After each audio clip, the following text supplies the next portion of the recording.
Assalamualaikum warahmatullahi wabarakatuh. Kami pada kumpulan 10 ingin mentangkan satu tajuk yang berkaitan dengan menyebarkan pandangan yang bertentangan dengan fatwa. Sebelum itu, nama saya Nur Nadira Mitajudin, nombor metrik 2211-222. Jadi, fatwa ini adalah satu hukum syariah yang dibuat oleh seorang faqih mufti untuk menjawab pertanyaan yang diajukan kepadanya. Di Malaysia, penerbitan fatwa ini harus mengikut prosedur yang tertentu. Fatwa juga harus diwartakan. Jika tidak diwartakan, ia dianggap abadi sebagai pendapat mufti sahaja dan boleh dijadikan sebagai sumber hukum sahaja. Seterusnya, Perlembagaan Persekutuan juga menetapkan bahawa urusan agama berada di bawah bidang kuasa negeri, maka segala kenyataan yang dikeluarkan oleh negeri tertentu hanya membatasi mereka yang tinggal di negeri yang mengeluarkan fatwa tersebut.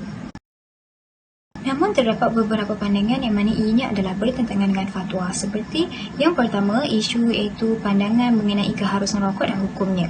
Muzakarah Jawatan Fatwa Majlis Kebangsaan bagi Hal Ehwal Agama Islam yang bersidang kali ke-37 telah menjelaskan bahawa dari sudut pandangan Islam, merokok adalah jelas haram hukumnya kerana terdapat padanya kemudaratan nyata. Namun terdapat beberapa pandangan yang menyatakan hukum rokok adalah harus dan boleh diambil dalam keadaan yang ditetapkan.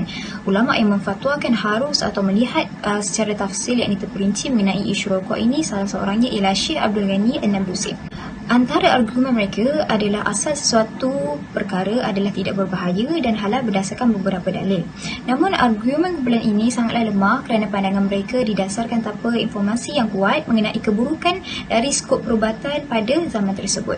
Dan jika terdapat mana-mana individu yang menggunakan pandangan kumpulan ini sebagai sumber hukum kepada rokok, maka individu tersebut boleh dianggap sebagai mengeluarkan pendapat atau pandangan yang bertentangan dengan fatwa.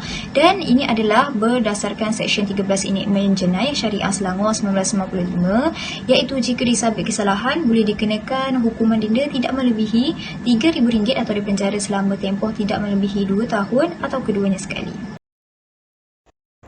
Okey, insya-Allah saya akan sambung kepada isu tentang penyebaran ajaran sesat dan juga kesalahannya dari sudut undang-undang Islam. Allah pernah berfirman dalam surah Al-Fatihah ayat 6 hingga 7 yang berbunyi, A'udzubillahi minasyaitonirrajim, Bismillahirrahmanirrahim. Ihdinas siratal mustaqim, siratal ladzina an'amta 'alaihim ghairil maghdubi 'alaihim waladdallin. Amin. Maka secara ringkasnya daripada ayat ini, kita sebagai umat Islam hendaklah hanya mengikut ajaran Islam yang berasaskan kepada pegangan ahli sunnah wal jamaah. Jadi sesiapa yang terpesong daripada agama selain agama Islam, mereka boleh dikenakan hukuman di bawah undang-undang jenayah syariah. Sebagai contoh, kita rujuk kepada enakmen jenayah syariah negeri Selangor, iaitu dalam beberapa seksyen terdapat kesalahan yang berhubung dengan akidah. Sebagai contoh, Seksyen 4, Seksyen 5, Seksyen 7 dan Seksyen 8.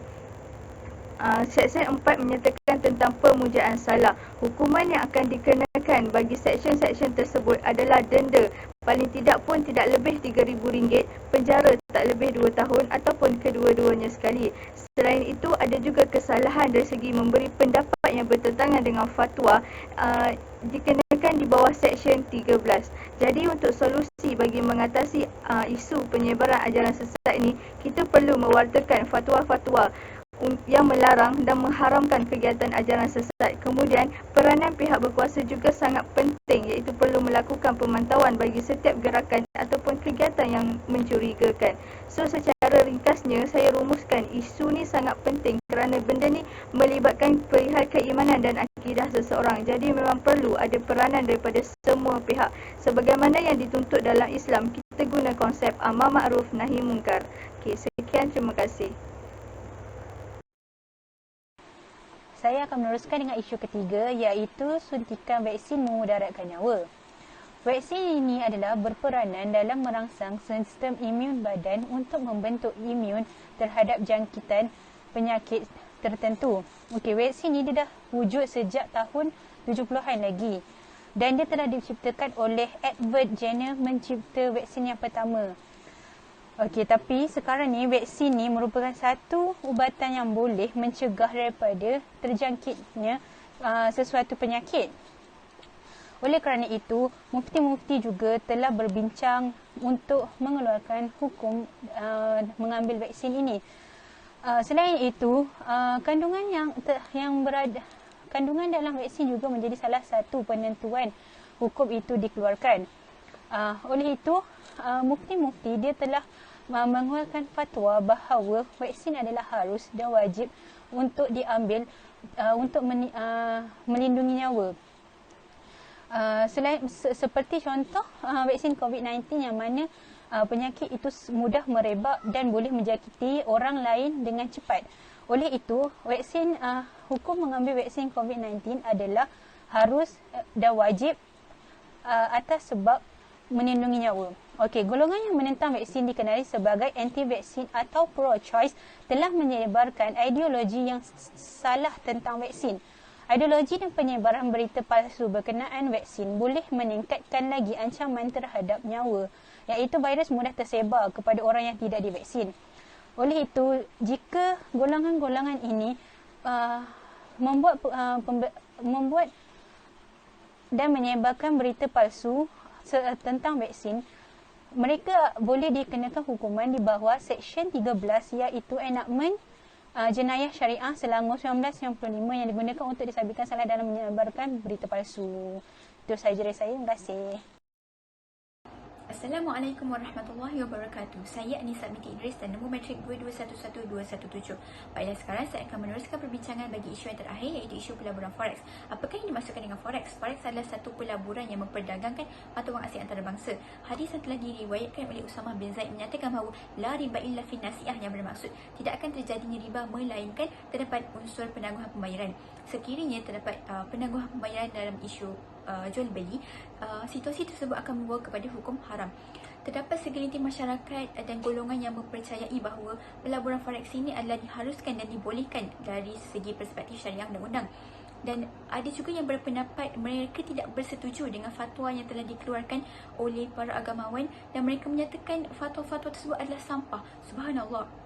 Muzakarah Jawatan Kuasa Fatwa Kebangsaan telah mengeluarkan fatwa yang mengatakan bahawa hukum forex itu adalah dilarang dan juga haram sama sekali. Jadi kita perlulah patuh pada fatwa yang telah dikeluarkan agar mengikut syarak. Okey, beberapa faktor yang boleh mempengaruhi pelaburan forex ini membawa kepada hukum haram, iaitu tidak ada serahan milik secara tunai dan juga berlakunya unsur judi dan juga riba dan juga wujudnya ketidaktentuan.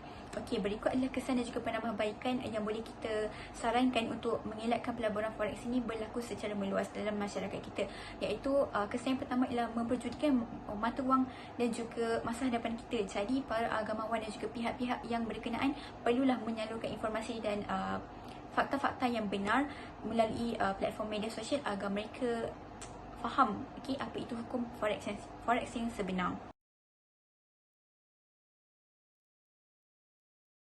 Secara kesimpulannya, dalam berhadapan dengan zaman fitnah ini, umat Islam seharusnya lebih berjaga-jaga dan mengamalkan konsep tabayun dalam memberi, menerima dan menyebarkan satu-satu maklumat kepada golongan masyarakat di luar sana. Hal ini adalah untuk mengelakkan berlakunya salah faham dan kesalahan dalam fakta yang bertentangan dengan syarak. Sekian sahaja daripada saya. Assalamualaikum warahmatullahi wabarakatuh.